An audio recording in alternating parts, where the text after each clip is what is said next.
Nous disons encore une fois bonjour ce matin à toutes nos auditrices, à tous nos auditeurs, à tous nos bien-aimés frères. Nous sommes aujourd'hui, le dimanche 14 juin 2026, pour animer, comme à l'accoutumée, notre émission hebdomadaire à l'écoute de la franc-maçonnerie. Notre bien-aimé frère Jolin Lemoine, le vénérable maître Jolin Lemoine, ne sera pas avec nous ce matin, et pour des raisons indépendantes de sa volonté. Mais de toute façon, nous allons faire tout ce qui est possible pour le rejoindre au bout du fil, de façon à ce qu'il puisse toujours participer avec nous, comme chaque dimanche, à cette émission. Comme à l'accoutumée, nous débutons toujours l'émission avec les paroles de sagesse. Les paroles de sagesse, toujours tirées du livre des Proverbes, la Bible, la version Louis II. Nous sommes aujourd'hui le 14 juin 2026, le 14. Donc nous allons tirer les paroles de sagesse des Proverbes 14. Et je lis. La femme sage bénit sa maison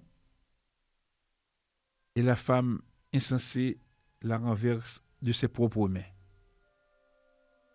Celui qui marche dans la droiture craint l'Éternel, et celui qui prend des voies tortueuses le méprise. La bouche de l'insensé est une verge pour son orgueil, et les lèvres des sages les gardent. S'il n'y a pas de bœuf, la crèche est vide. C'est à la vigueur des bœufs qu'on doit l'abondance des revenus. Un témoin fidèle ne ment pas. Mais un faux témoin dit des mensonges. Le moqueur cherche la sagesse et ne la trouve pas. Mais pour l'homme intelligent, la science est chose facile. Éloigne-toi de l'insensé. Ce n'est pas sur ses lèvres que tu aperçois la science. La sagesse de l'homme prudent, c'est l'intelligence de sa voix.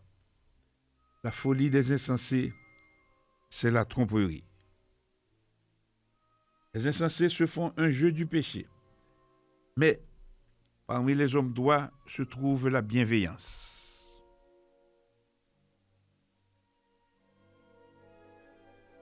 Le cœur connaît ses propres chagrins, et un étranger ne saurait partager sa joie.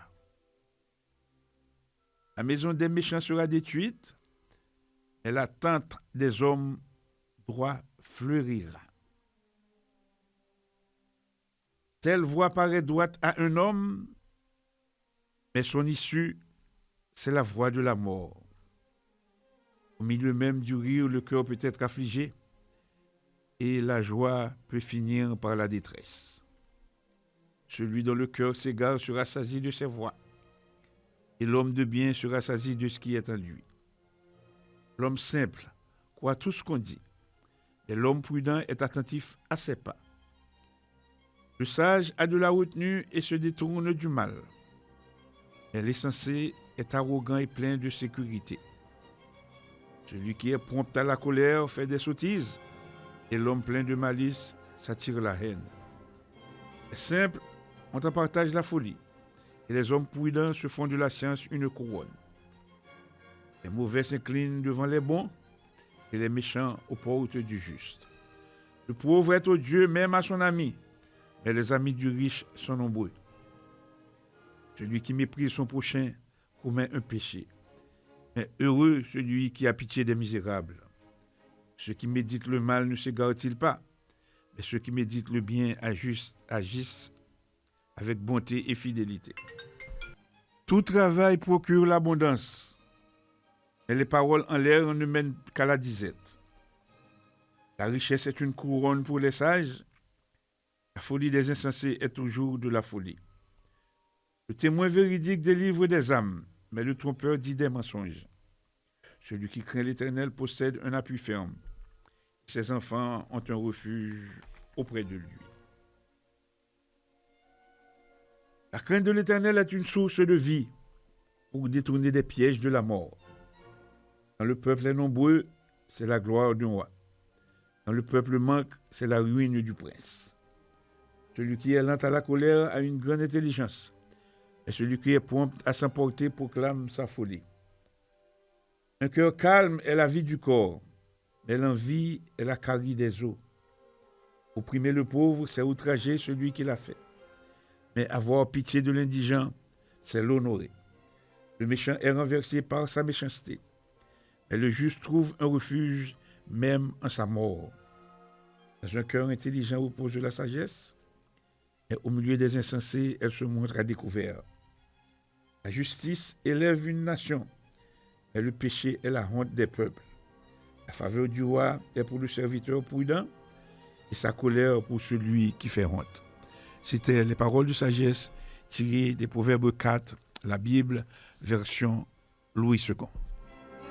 Nous allons essayer de rejoindre le vénérable maître Jolin Lemoine, si c'est possible.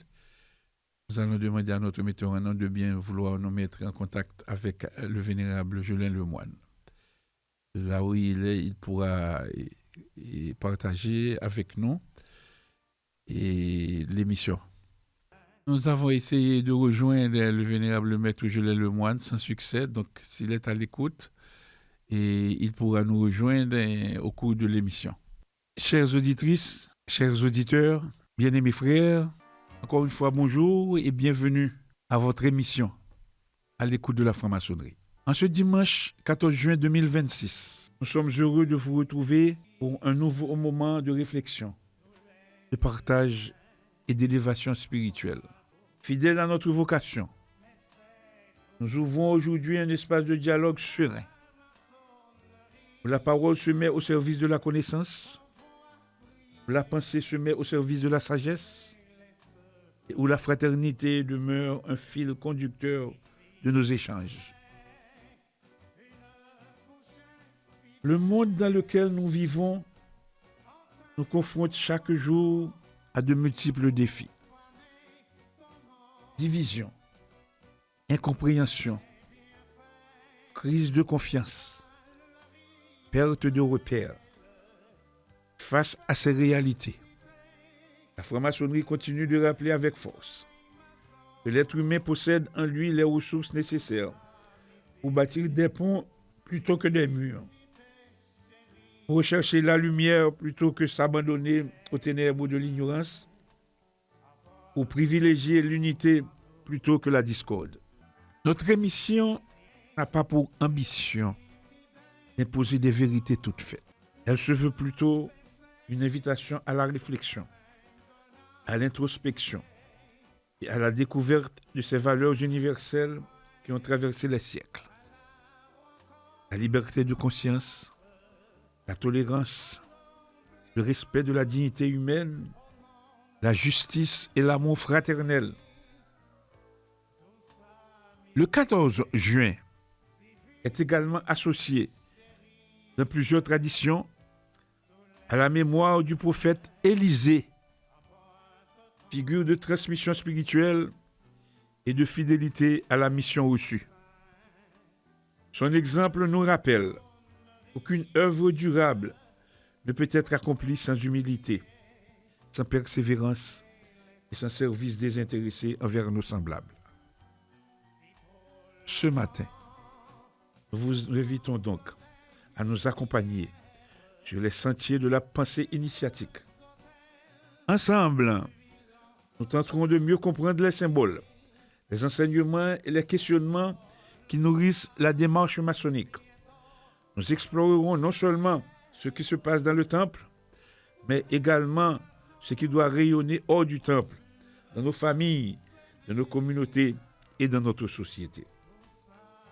Que chacun de nos auditeurs, qu'il soit franc-maçon ou non, puisse trouver dans cette émission une source d'inspiration, un motif de réflexion ou simplement un moment de paix intérieure. Installez-vous confortablement Ouvrez votre cœur et votre esprit et partageons ensemble ce rendez-vous placé sous le signe de la fraternité, de la quête de vérité et de l'amélioration de l'être humain. Au nom de toute notre équipe, nous vous souhaitons une excellente écoute. Bienvenue encore une fois à votre émission de prédilection à l'écoute de la franc-maçonnerie. Que la lumière éclaire nos travaux et inspire nos paroles. Nous profitons de ce moment pour saluer humblement et avec respect les membres du Grand Conseil des Sages qui, de façon acharnée,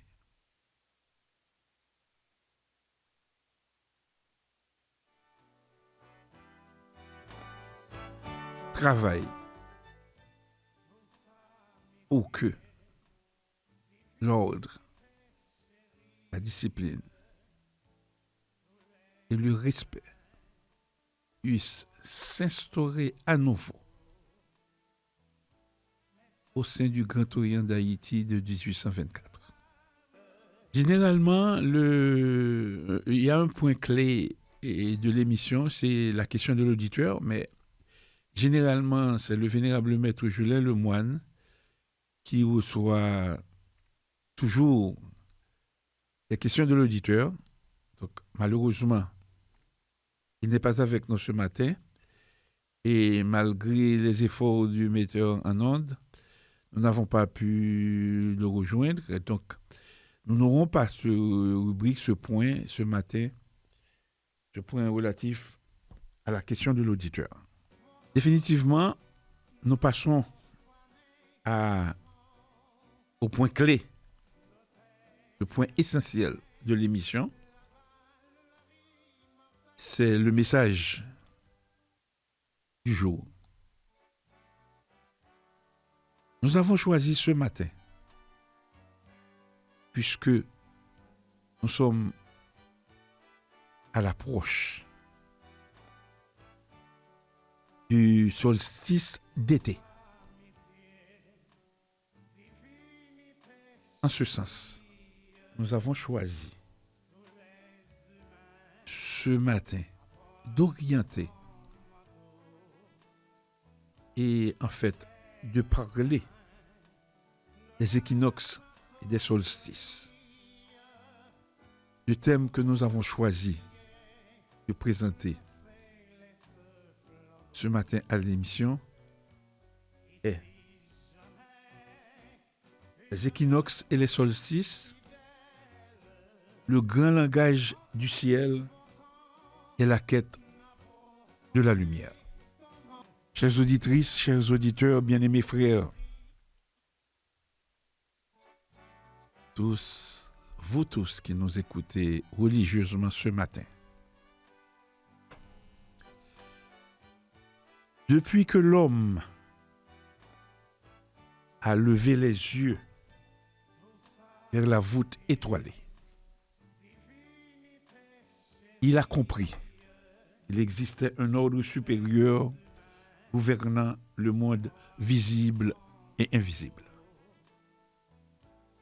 Bien avant l'écriture, avant les royaumes et les empires, les anciens observaient la course du soleil, les cycles de la lune et le mouvement des étoiles.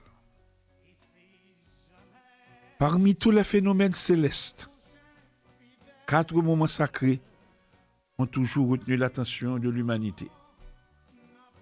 Les 2 équinoxes et les 2 solstices. Ils ne sont pas seulement des événements astronomiques.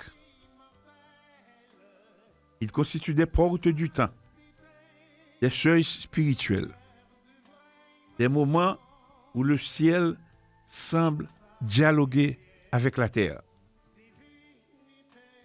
Le solstice d'été, que nous célébrerons le 21 juin, représente l'apogée de la lumière solaire dans l'hémisphère nord.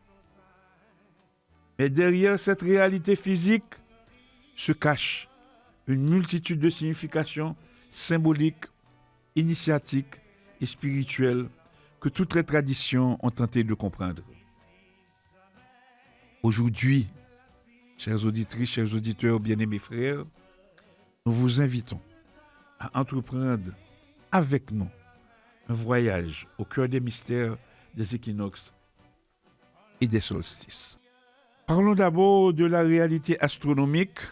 En un mot, la réalité astronomique vue comme l'horloge cosmique. Le mot solstice vient du latin solstitium, signifiant soleil arrêté. 2 fois par an, le soleil semble suspendre sa course. Le solstice d'été autour du 21 juin et le solstice d'hiver autour du 21 décembre. Les équinoxes surviennent vers le 21 mars et le 22 septembre. Lors des équinoxes, le jour et la nuit sont égaux. Lors du solstice d'été, la lumière atteint son maximum et lors du solstice d'hiver, l'obscurité atteint son sommet. Et depuis des millénaires, les hommes ont compris que ces 4 moments étaient les piliers invisibles de l'année sacrée. Parlons du symbolisme cosmique. Nous dirons ceci. L'univers semble respirer. Les équinoxes représentent l'équilibre. Les solstices représentent les extrêmes. Le printemps annonce la naissance. L'été annonce la maturité. L'automne annonce le dépouillement. L'hiver annonce le silence. Ces 4 périodes reproduisent exactement le cycle de l'existence humaine, à savoir naissance, croissance, déclin, renaissance. Ainsi, chaque année, la nature répète la grande leçon de l'immortalité. Rien ne meurt réellement. Tout se transforme. Quelle est donc la vision astrologique?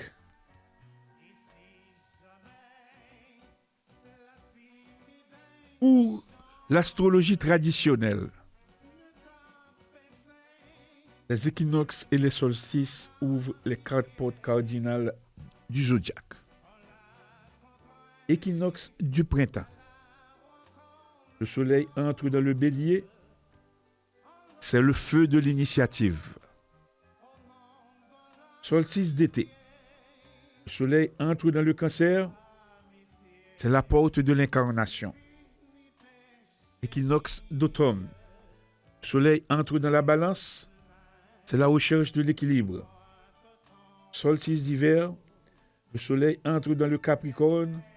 C'est la porte de l'élévation spirituelle. Et les anciens considéraient ces moments comme les battements du cœur cosmique. Parlons un peu des solstices dans les traditions antiques.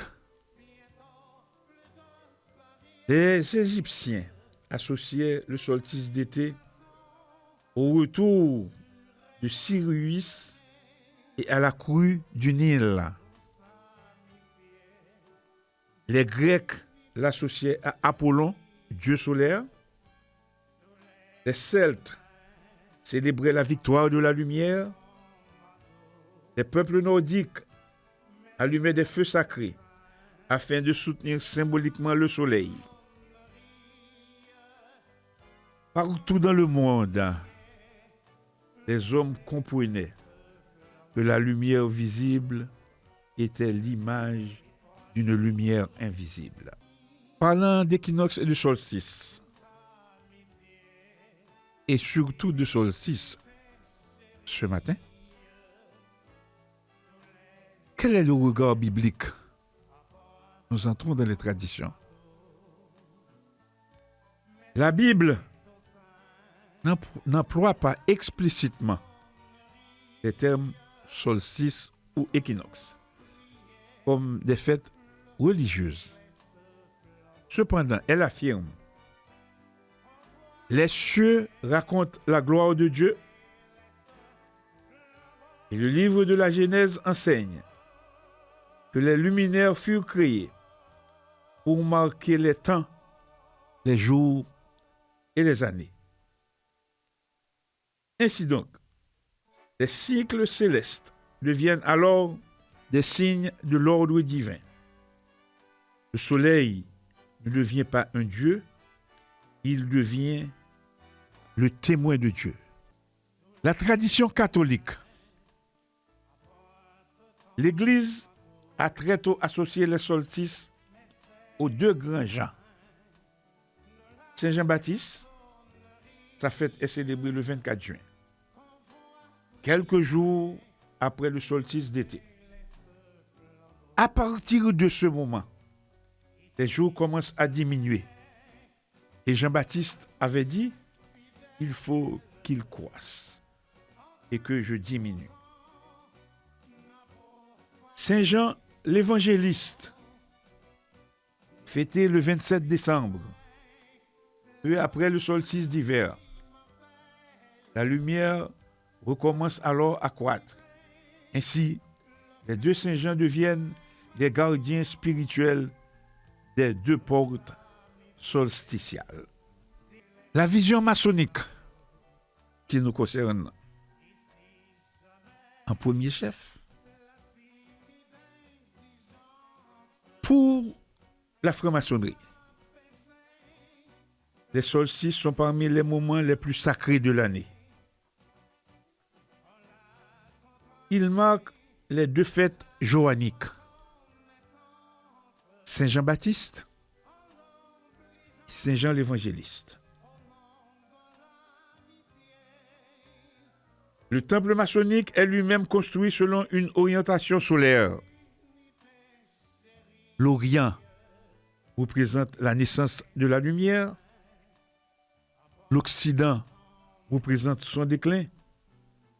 Le franc-maçon apprend donc que la lumière extérieure n'est qu'une image de la lumière intérieure. Le solstice d'été rappelle l'accomplissement. Le solstice d'hiver rappelle l'espérance. Entre les deux se déroule toute la quête initiatique. Et j'en profite pour rappeler à tous les frères qui le savent déjà que au niveau du Grand Orient d'Haïti de 1824, il y a jusqu'à date 2 rites qui sont pratiqués.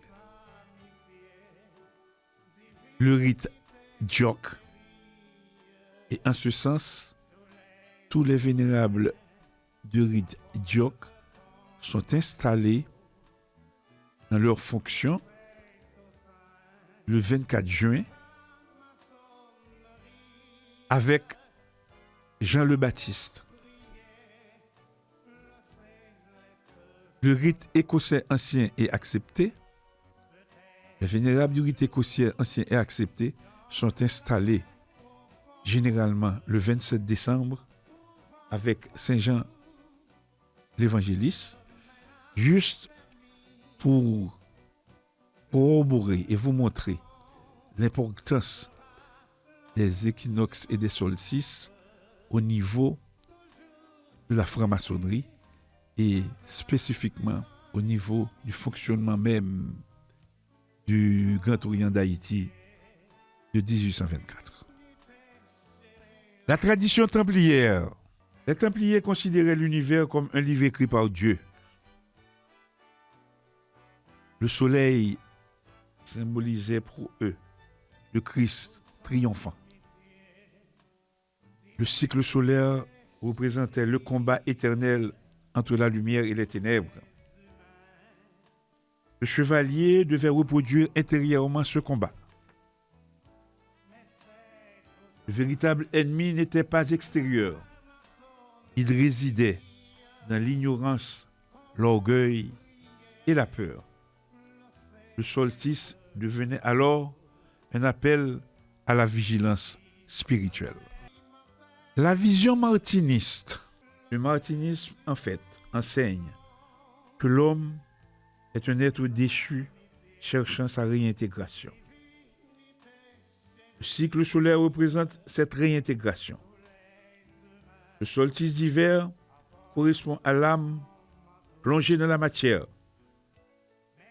Et le solstice d'été représente le retour vers la lumière divine. L'initié découvre, en ce sens, que les mouvements du soleil reproduisent symboliquement les mouvements de sa propre conscience. La perspective gnostique. Pour les gnostiques, le soleil visible est le reflet imparfait d'un soleil spirituel. Le monde matériel est un miroir, la vraie lumière est intérieure.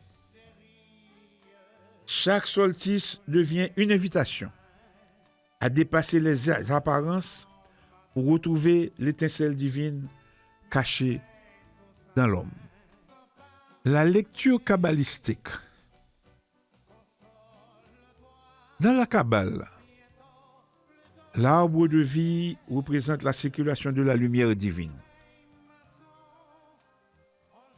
Les solstices, en ce sens, expriment l'alternance entre expansion, contraction. Le mouvement de la lumière solaire évoque le mouvement des séphirotes. Le soleil devient donc l'image de Tiferet, centre de beauté, d'harmonie et d'équilibre.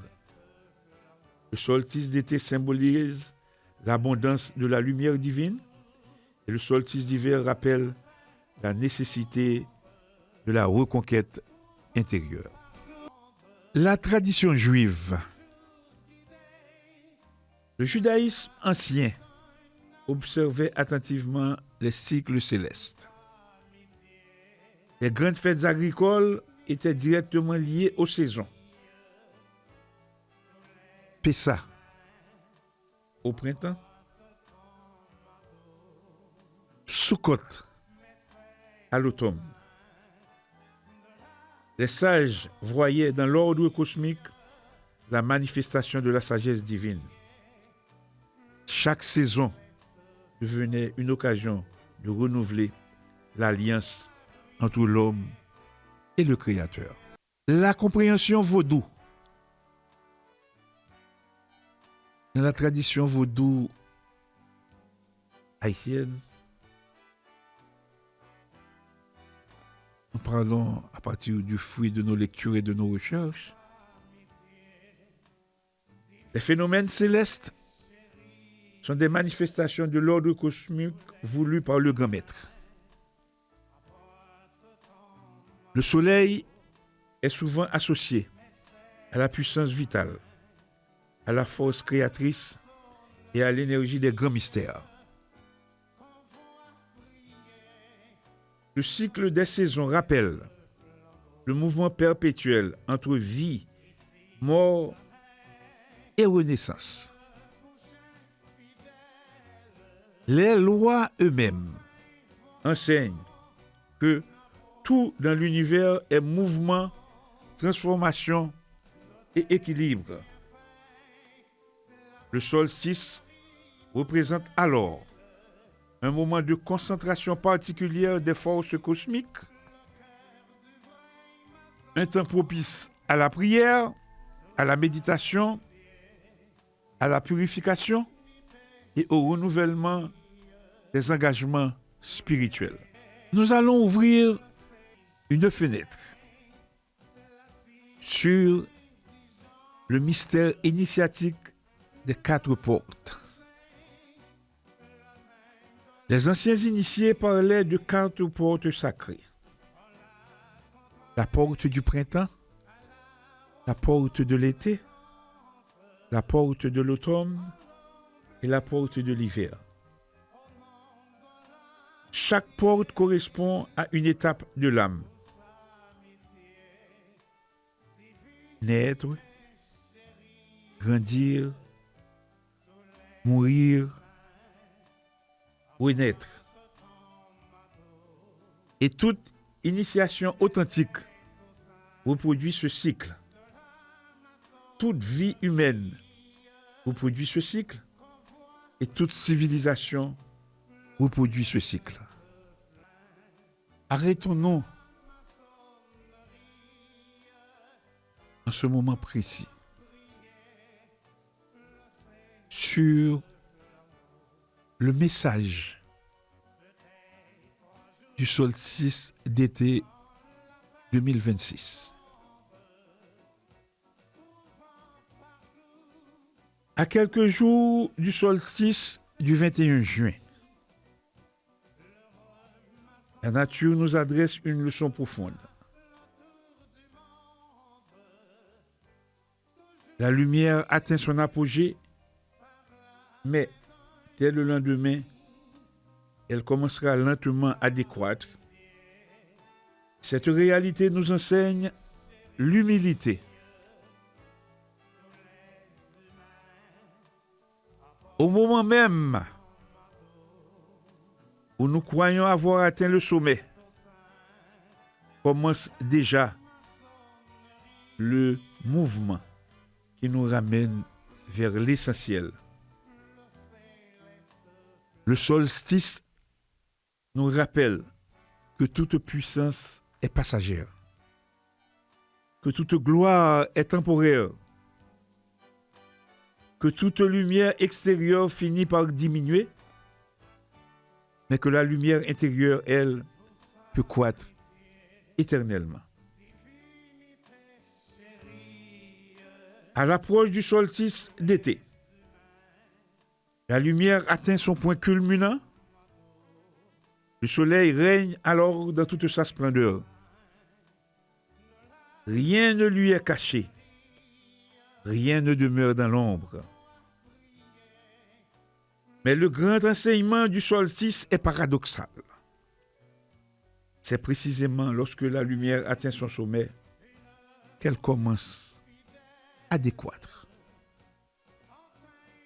Les anciens initiés y voyaient une mise en garde adressée aux rois, aux prêtres, aux chefs et à tous ceux qui exercent une autorité sur les autres. Car le pouvoir est semblable au soleil. Il n'est pas une propriété personnelle. Il est une fonction sacrée. Et lorsque celui qui gouverne croit que la lumière lui appartient, il cesse d'être son serviteur pour vouloir en devenir le maître. Et c'est alors que commence son déclin.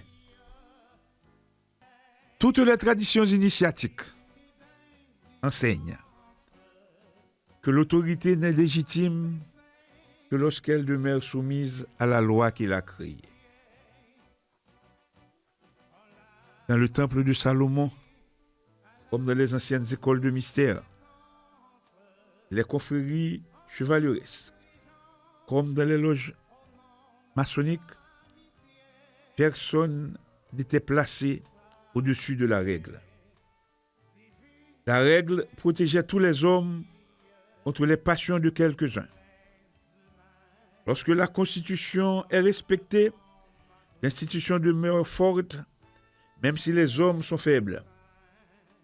Lorsque les règlements sont respectés, la fraternité demeure unie, même lorsque les opinions divergent. Lorsque les principes sont respectés, l'ordre survit même aux crises les plus profondes. Mais lorsque les hommes commencent à se considérer plus grands que les institutions qu'ils administrent, lorsque les intérêts personnels remplacent les principes, lorsque l'obéissance aux textes fondamentaux devient facultative, Alors, l'ombre commence à pénétrer dans le temple. Le solstice d'été, en ce sens, adresse donc un avertissement particulier à tous les dirigeants des institutions initiatiques et notamment à ceux qui ont reçu la charge de préserver l'héritage de leurs prédécesseurs. Chères auditrices, chers auditeurs, mes bien-aimés frères, écoutez bien.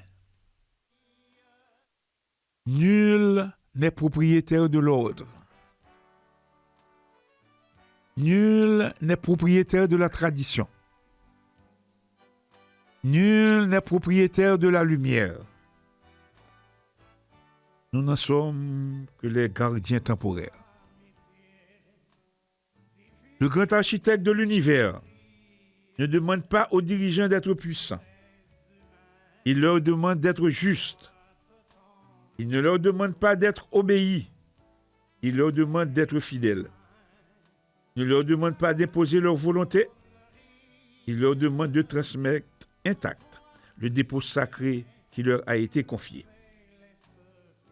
En ce sens, le véritable chef initiatique n'est pas celui qui fait plier les frères devant sa volonté. C'est celui qui s'incline lui-même devant la loi. À ceux qui gouvernent aujourd'hui le Grand Orient d'Haïti de 1824, comme à tous ceux qui exercent une responsabilité dans quelconque obédience, que ce soit. Le solstice rappelle cette vérité immuable. La lumière n'appartient jamais à celui qui la porte. Elle appartient à la vérité qu'il est chargé de servir. Je reprends pour vous une deuxième fois. La lumière n'appartient jamais à celui qui la porte. Elle appartient à la vérité qu'il est chargé de servir. Je reprends pour vous une troisième et dernière fois. La lumière n'appartient jamais à celui qui la porte. Elle appartient à la vérité qu'il est chargé de servir. Et lorsque les hommes refusent d'écouter la voix des principes, la loi du ciel finit toujours par rappeler ce que la loi des hommes a oublié. Car les institutions initiatiques ne meurent pas d'abord par les attaques venues de l'extérieur. Elles meurent lorsque ceux qui ont juré de les protéger cessent de respecter les fondements sur lesquels elles ont été bâties. Voilà pourquoi le solstice d'été de 2026 nous invite à un examen de conscience collectif. Sommes-nous encore les serviteurs de la lumière ou cherchons-nous à faire de la lumière la servante de nos ambitions?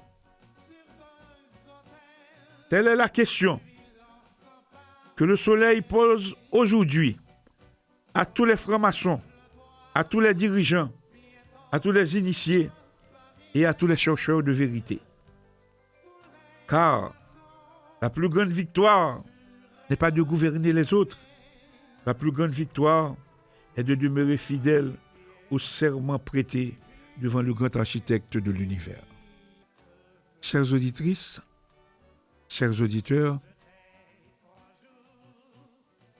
bien-aimés frères, les équinoxes et les solstices ne sont pas seulement des événements astronomiques. Ils sont des enseignements. Ils sont des symboles. Ils sont des rappels silencieux de la grande harmonie qui unit le ciel et la terre. Les Templiers y voyaient le combat de la lumière. Les maçons y voyaient le chemin initiatique. Les martinistes y voyaient la réintégration. Les gnostiques y voyaient l'éveil. Les kabbalistes y voyaient la circulation de la lumière divine. Les traditions bibliques, catholiques et juives y voyaient l'ordre voulu par le Créateur. Le vaudou y reconnaît l'action permanente des forces spirituelles qui animent l'univers. Toutes ces traditions, malgré leurs différences, semblent nous transmettre la même vérité. Et quelle est cette vérité? L'homme est un être de passage entre l'ombre et la lumière. L'homme est un être de passage entre l'ombre et la lumière. L'homme est un être de passage entre l'ombre et la lumière. Chaque solstice, chaque équinoxe, chaque lever du soleil nous rappelle que la véritable quête n'est pas celle des astres dans le ciel, mais celle de la lumière de notre cœur. Nous en profitons pour envoyer un message fort, un message clair, au nom de la vérité. Ce message vient du Grand Conseil des Sages. Et ce message est adressé à tous les frères, indistinctement, indépendamment de leur rang, leur grade, leur titre et de leur qualité. Si vous ne pouvez pas être un pont pour les frères, ne soyez pas un mur pour les séparer. Chaque frère doit se souvenir que la fraternité est plus grande que les ambitions personnelles. Toute institution humaine traverse des périodes de tension. Cependant, lorsque les ambitions individuelles prennent le pas sur l'idéal collectif, les divisions apparaissent. Le franc-maçon doit constamment se rappeler qu'il n'est que le dépositaire temporaire d'une œuvre qui le dépasse. Les titres passent. Les charges expirent, mais la fraternité demeure. Chaque frère, indistinctement, doit refuser de nourrir les conflits. Il existe en fait des hommes qui construisent la paix et d'autres qui alimentent les querelles. Les premiers cherchent les solutions, les seconds recherchent les coupables.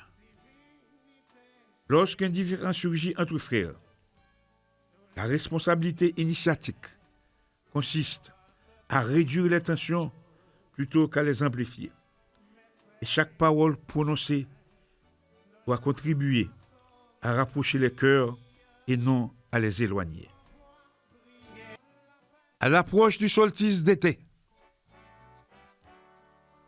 chaque frère doit faire de l'écoute un devoir sacré. Bien des conflits naissent parce que chacun veut être entendu sans prendre le temps d'écouter. L'écoute véritable exige humilité et patience. Elle suppose de reconnaître que même celui avec qui nous sommes en désaccord peut détenir une part de vérité. Le pont commence souvent par une oreille attentive. À l'approche du solstice d'été, chaque frère doit et a pour devoir de préférer la réconciliation à la victoire. La victoire d'un camp sur un autre est souvent une défaite pour l'ensemble de l'ordre. Lorsqu'un frère cherche à triompher de ses frères, plutôt qu'à travailler avec eux, il transforme la loge en champ de bataille. L'initiation nous enseigne pourtant que la véritable victoire est celle qui préserve l'unité et la dignité de tous. À l'approche du solstice d'été, chaque frère doit éviter les paroles qui blessent et les accusations qui divisent.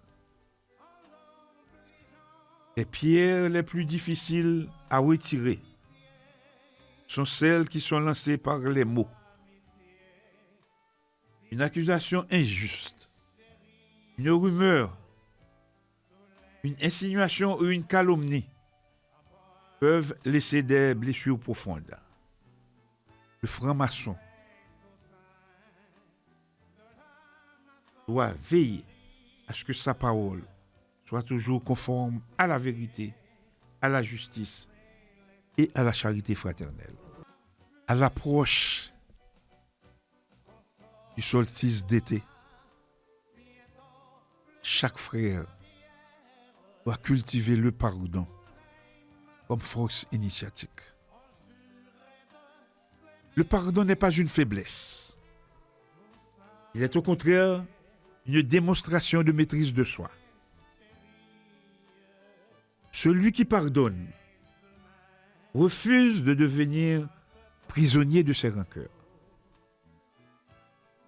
Et une institution ne peut survivre longtemps lorsque ses membres accumulent les griefs sans jamais chercher à les dépasser.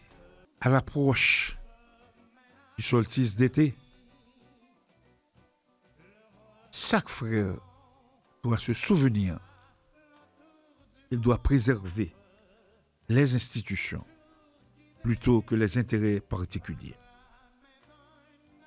Les générations passées ont bâti avec sacrifice les structures dont nous bénéficions aujourd'hui. Les générations futures jugeront notre capacité à les transmettre intactes. Et lorsque des intérêts personnels menacent l'équilibre institutionnel, le devoir du maçon est de choisir l'institution plutôt que lui-même. À l'approche du solstice d'été, chaque frère doit servir d'exemple aux plus jeunes frères. Les jeunes maçons observent les anciens. Ils apprennent davantage de leur comportement que de leur discours. Lorsque les aînés se divisent, ils enseignent la division. Lorsqu'ils pratiquent le respect malgré les divergences, ils enseignent la fraternité. Chaque ancien devient ainsi un modèle, consciemment ou non. À l'approche du solstice d'été, chaque frère doit savoir et comprendre. Il faut bâtir des passerelles entre les sensibilités différentes. L'uniformité n'a jamais été l'objectif de la franc-maçonnerie. Les opinions diverses enrichissent l'ordre lorsqu'elles sont mises au service du bien commun. Le véritable initié ne cherche pas à éliminer les différences. Il cherche à les harmoniser. Il devient un pont entre les sensibilités plutôt qu'un mur entre les personnes. À l'approche du solstice d'été,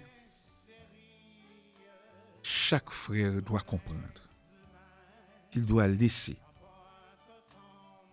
aux générations futures un héritage d'unité. Chaque génération reçoit un héritage et doit le transmettre enrichi. Les frères qui nous succéderont se souviendront beaucoup moins de nos débats que des conséquences de nos actes. Aurons-nous laissé une institution affaiblie par les divisions ou renforcée par notre capacité à nous rassembler. Voilà la question essentielle. Chers auditrices, chers auditeurs, bien-aimés frères, en conclusion, la phrase « Si vous ne pouvez pas être un pont pour les frères, ne soyez pas un mur pour les séparer » constitue un véritable programme initiatique. Elle nous rappelle que chacun porte une responsabilité dans la préservation de l'harmonie fraternelle. Nous ne sommes pas toujours capables de résoudre tous les conflits, mais nous pouvons au moins nous abstenir de les aggraver. L'histoire en montre que les institutions survivent aux crises lorsqu'elles trouvent en leur sein des hommes de bonne volonté, capables de privilégier l'unité sur les intérêts particuliers. Dans les moments difficiles, le devoir du maçon n'est pas d'ajouter des pierres au mur de la séparation, mais de contribuer, même modestement, à la construction du pont de la réconciliation. Car les murs renferment, tandis que les ponts permettent la rencontre. Les murs divisent, tandis que les ponts unissent. Les murs appartiennent à la peur et les ponts appartiennent à l'espérance. Que la lumière éclaire donc nos travaux, que la sagesse guide nos pas et que la fraternité unisse tous les chercheurs de vérité. Ainsi soit-il. Amen. Ao, shalom, paix profonde. Les bénédictions du grand architecte de l'univers reposent sur chacun de vous. Malheureusement, chers auditeurs, chers auditeurs et bien-aimés frères, aujourd'hui, nous sommes privés des commentaires et des interactions entre le vénérable maître Jolin Lemoine et moi. Nous avons beaucoup insisté pour le rejoindre, mais probablement la difficulté technique de contact ne nous ont pas permis quand même de le rejoindre. Et de toute façon, nous avons fait notre devoir. Nous allons immédiatement passer à un autre point, toujours un autre point clé de l'émission. C'est la lecture de la pensée quotidienne, pensée tirée du livre Les pensées quotidiennes du maître Omram Mikhaël Aïvanov. Nous sommes le dimanche 14 juin 2026. Voilà la pensée pour ce dimanche 14 juin 2026. Liberté. Seul le Seigneur est libre. Pour être libre, il faut monter jusqu'au Seigneur. Votre liberté dépend du degré où vous vous trouvez sur l'échelle de l'évolution. Si vous vous trouvez au bas de l'échelle, vous n'avez aucune liberté. Est-ce que les animaux sont libres? Et les plantes? Et les pierres? Même parmi les humains, beaucoup ne sont pas libres. Ils sont poussés, influencés par d'autres, des humains ou des entités du monde invisible. Ce n'est pas eux qui décident. Pour être libre, il faut monter jusqu'au Seigneur. Et c'est au sommet qu'on est libre, autrement non. Seul le Seigneur est libre. Toutes les autres créatures ne sont pas libres. Même les archanges, ils sont plongés dans l'âme du Seigneur et ils reçoivent son influence. Ils sont libres de la liberté du Seigneur, mais pas libres par rapport au Seigneur. Seul le Seigneur est libre, et dans la mesure où elle se rapproche du Seigneur, les créatures sont libres de sa liberté, mais pas autrement. C'était la pensée du jour tirée du livre Les pensées quotidiennes du maître Omram Mikhaël à Ivanov pour ce dimanche 14 juin 2026. Et comme à l'accoutumée, la grande invocation. Du point de lumière dans la pensée de Dieu, que la lumière afflue dans la pensée des hommes, que la lumière descende sur la terre. Du point d'amour dans le cœur de Dieu, que l'amour afflue dans le cœur des hommes, puisse le Christ revenir sur terre. Du centre où la volonté de Dieu est connue, que le dessein guide le faible vouloir des hommes, le dessein que les maîtres connaissent et servent.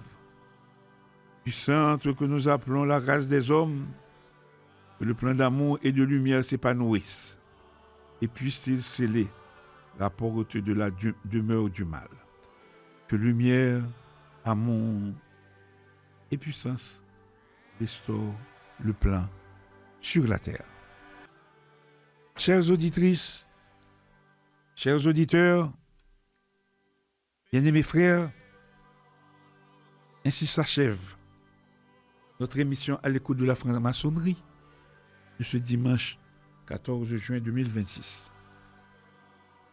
Nous espérons que les réflexions partagées aujourd'hui auront nourri votre pensée, enrichi votre compréhension et peut-être éveillé en vous de nouvelles interrogations. Car la véritable démarche initiatique ne consiste pas à accumuler des certitudes, mais à apprendre à se poser les bonnes questions et à poursuivre sans relâche la quête de la vérité. Au cours de cette émission, nous avons tenté d'explorer ensemble quelques aspects de la tradition maçonnique et aussi les autres traditions par rapport aux équinoxes et aux solstices. Non comme un héritage figé dans le temps, mais comme une source vivante d'inspiration pour les femmes, pour les hommes de notre époque. Les symboles, les enseignements et les valeurs que nous avons évoqués n'ont de sens que lorsqu'ils se traduisent dans nos actes quotidiens, dans notre manière de servir nos semblables et de contribuer à l'harmonie de la société. La franc-maçonnerie, principalement, nous enseigne que chaque être humain est une pierre en devenir. Chacun porte en lui des imperfections à corriger, des qualités à développer et une lumière à faire rayonner. Le travail initiatique n'est jamais achevé. Il se poursuit, jour après jour, dans le silence de la conscience, comme dans les relations que nous entretenons avec les autres. Avant de nous quitter, disons encore mieux, avant de nous séparer, souvenons-nous que la fraternité n'est pas seulement un mot prononcé dans les temples ou dans les discours. Elle est une attitude, une responsabilité et un engagement. Elle nous invite à écouter avant de juger, à comprendre avant de condamner, à construire avant de détruire. Dans un monde souvent marqué par les divisions, elle demeure l'un des plus précieux chemins vers la paix et la concorde. Que les enseignements reçus aujourd'hui nous accompagnent tout au long de la semaine. Ils nous aident à devenir des artisans de paix, des chercheurs de vérité et des bâtisseurs d'espérance. Que nos paroles soient justes, que nos actions soient utiles et que nos intentions demeurent pures. Nous remercions chaleureusement tous nos fidèles auditeurs pour leur présence, leur confiance et leur intérêt constant pour cette émission. Nous remercions Et nous vous remercions également tous ceux qui, dans l'ombre comme dans la lumière, contribuent à la préparation et à la réalisation de ce rendez-vous hebdomadaire. Nous vous donnons donc rendez-vous dimanche prochain pour une nouvelle édition de l'émission À l'écoute de la franc-maçonnerie, afin de poursuivre ensemble ce voyage au cœur des traditions, des symboles et des valeurs qui élèvent l'être humain. D'ici là, prenez soin de vous. Prenez soin des vôtres et gardez toujours vivante en votre cœur cette lumière intérieure qui guide les chercheurs sincères. Je profite de ce moment pour saluer notre bien-aimé frère Robertson Kouachi qui nous suit régulièrement avec toute sa famille chaque dimanche matin. Chères auditrices, chers auditeurs, mes bien-aimés frères, le grand architecte de l'univers veille sur chacun de vous, éclaire vos pas, bénisse vos travaux. Au nom de toute l'équipe de l'émission, vous souhaitons un bon dimanche et une excellente semaine. Au revoir, à dimanche prochain, et que la paix, l'amour et la fraternité demeurent avec vous.